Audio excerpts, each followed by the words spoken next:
नमस्कार, मी मोहिनी सोनार. आपण पाहताय TV9 मराठी आणि बुलेटिनची सुरुवात करतोय आताच्या घडीच्या महत्त्वाच्या बातमीनं. मुख्यमंत्री देवेंद्र फडणवीस हे राज ठाकरेंच्या भेटीला गेले. मुख्यमंत्री देवेंद्र फडणवीस राज ठाकरेंच्या भेटीसाठी सध्या शिवतीर्थवर दाखल झालेले आहेत. या भेटीमध्ये त्यांची नेमकी काय चर्चा होते ते पाहणं अतिशय महत्त्वाचं असणार आहे. दरम्यान आपण पाहतोय स्थानिक स्वराज्य संस्थांच्या निवडणुका आता लागण्याची शक्यता आहे आणि त्याच्या आधी देवेंद्र फडणवीस हे राज ठाकरेंच्या भेटीसाठी आलेत. त्यामुळे या भेटीकडे सर्वांचं लक्ष लागलेलं आहे. अधिकची माहिती आपण जाणून घेऊयात. या संदर्भातली मुख्यमंत्री फडणवीस राज ठाकरेंच्या निवासस्थानी सध्या दाखल झाले.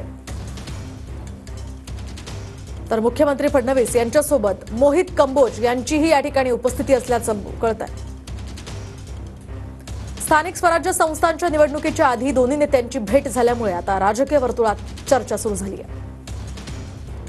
शिवाय मुंबई महापालिकेच्या निवडणुकीसंदर्भात दोन्ही नेत्यांमध्ये आता चर्चा होणार का हेही पाहणं महत्त्वाचं असणार आहे. आपण पाहतोय राज ठाकरे आणि मुख्यमंत्री देवेंद्र फडणवीस यांच्यामध्ये आता नेमकी काय चर्चा होते ते पाहणं अतिशय महत्त्वाचं असणार आहे. लोकसभेच्या वेळी खरं तर राज ठाकरेंनी मोदींना पाठिंबा दिला होता, मात्र विधानसभेत त्यांनी पाठिंबा दिला नव्हता आणि आता स्थानिक स्वराज्य संस्थांच्या निवडणुकींच्या आधी मुख्यमंत्री देवेंद्र फडणवीसांनी राज ठाकरेंची भेट घेणं हा चर्चेचा विषय ठरतोय. त्यामुळे या भेटीमध्ये नेमकी काय चर्चा होते, राज ठाकरे यांना देवेंद्र फडणवीस काय सांगतात हे पाहणं अतिशय औत्सुक्याचं असणार आहे. स्थानिक स्वराज्य संस्थांच्या निवडणुका आता काही दिवसातच लागण्याची दाट शक्यता आहे आणि त्या पार्श्वभूमीवर सुद्धा राज ठाकरे आणि देवेंद्र फडणवीस यांच्यामध्ये चर्चा होते का ते पाहणं अतिशय महत्त्वाचं असणार आहे. सध्या राज ठाकरे यांच्या भेटीसाठी स्वतः मुख्यमंत्री देवेंद्र फडणवीस शिवतीर्थावर दाखल झालेले आहेत आणि त्यांच्यासोबत मोहित कंबोज सुद्धा आहेत. त्यामुळे नेमक्या कोणत्या विषयावर त्यांच्याशी ही चर्चा होते ते पाहणं आता अतिशय महत्त्वाचं असणार आहे. एकीकडे आपण पाहतोय राज ठाकरे यांनी काही मुद्दे मांडत सरकारवर टीका केली होती. भ्रष्टाचारासंदर्भात खरं तर राज ठाकरेंनी काही मुद्दे मांडले होते आताच त्यांनी घेतलेल्या एका मेळाव्यामध्ये. त्या पार्श्वभूमीवर स्थानिक स्वराज्य संस्थांच्या निवडणुकांबाबत राज ठाकरे काय निर्णय घेतात ते पाहणं महत्त्वाचं असणार आहे. आपण अधिकची माहिती जाणून घेऊयात या संदर्भातली आमचे प्रतिनिधी कृष्णा सोनार वाडकर यांच्याकडून. कृष्णा, काय सांगाल, काय अधिकची माहिती मिळू शकली, काय नेमकी चर्चा होऊ शकते राज ठाकरे आणि फडणवीसांमध्ये?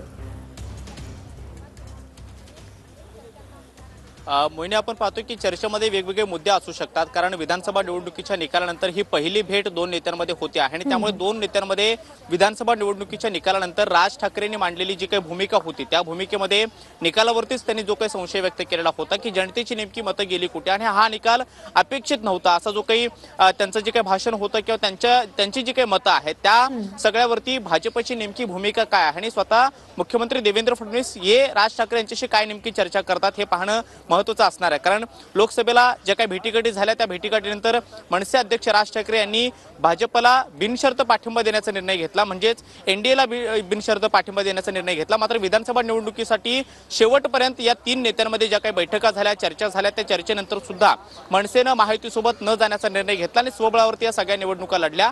मात्र या निवडणुकीमध्ये मनसेचा दारुण असा पराभव झाला. त्यानंतर बरेचसं विचारमंथन झालं, अनेक कार्यकर्त्यांशी त्याचबरोबर पदाधिकाऱ्यांशी मनसे अध्यक्ष राज ठाकरे यांनी संवाद साधलेला आहे आणि आता स्थानिक स्वराज्य संस्थांच्या निवडणुकांच्या बाबतीमध्ये नेमकी मनसेची भूमिका काय घ्यायची हा एक प्रश्न निर्माण झालेला आहे. मनसे अध्यक्ष राज ठाकरेंनी कुठलीही अधिकृत भूमिका अद्याप तरी जाहीर केलेली नाहीये, मात्र पदाधिकाऱ्यांना आणि कार्यकर्त्यांना कामाला लागण्याचे आदेश जे आहेत ते त्यांनी सातत्याने आपल्या भाषणांमधून दिलेले आहेत आणि अशातच आता या दोन नेत्यांची भेट म्हणजे स्वतः मुख्यमंत्री देवेंद्र फडणवीस हे मनसे अध्यक्ष राज ठाकरेंच्या भेटीसाठी त्यांच्या शिवतीर्थ या निवासस्थानी पोहोचलेले आहेत. त्यामुळे या दोन नेत्यांमध्ये या निवडणुकांच्या अनुषंगाने काय नेमकी चर्चा होते का हे पाहणं महत्त्वाचं असणार आहे. 11 वाजता शिवाजी पार्कच्या बाजूच्या एका हॉलमध्ये मुख्यमंत्री देवेंद्र फडणवीस यांचा कार्यक्रम होता आणि त्या कार्यक्रमाच्या निमित्तानं ते शिवाजी पार्क परिसरामध्ये येणार होते. मात्र या कार्यक्रमाला जाण्याच्या आधी स्वतः मुख्यमंत्री देवेंद्र फडणवीस हे मनसे अध्यक्ष राज ठाकरे यांच्या भेटीसाठी पोहोचलेले आहेत. त्यामुळे या भेटीमध्ये राजकीय चर्चा होणं स्वाभाविक आहे, कारण दोन नेते ज्यावेळी अशा पद्धतीनं भेटतात त्यावेळेला वेगवेगळ्या राजकीय मुद्द्यांवरती चर्चा होते, राज्यातील स्थिती काय आहे त्यावरती चर्चा होते आणि त्यामुळे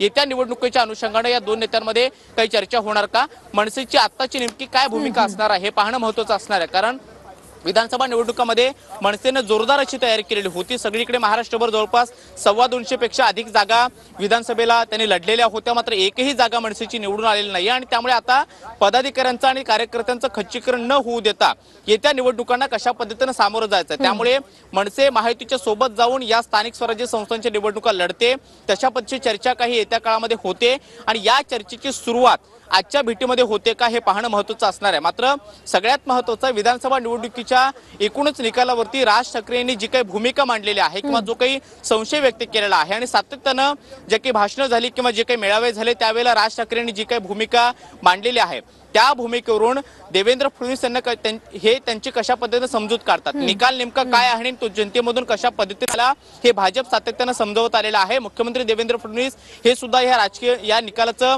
त्यांनी बऱ्याचदा विश्लेषण केलेलं आहे की नेमकी जनतेची मतं महायुतीच्या पारड्यामध्ये का अगदी पडली। कृष्णा, या संदर्भातले अपडेट्स तुमच्याकडनं जाणून घेत राहणार आहोत। तुर्तास आपल्यासोबत